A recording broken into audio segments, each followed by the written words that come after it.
This is the Vevor 62cc chainsaw. First thing I did to it whenever I got it was took the muffler off, cut it open, pulled the catalyst out. This is junk. Throw this away as soon as you get the saw. I welded up my muffler.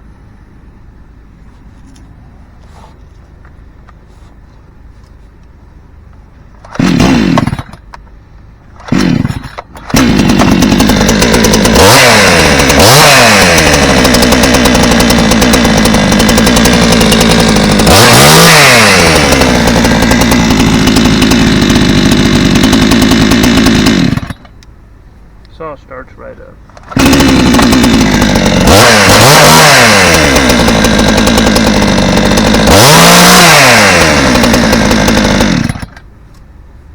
Good running chainsaws. You just got to pull that catalyst out, adjust the carburetor on them. Good running saw.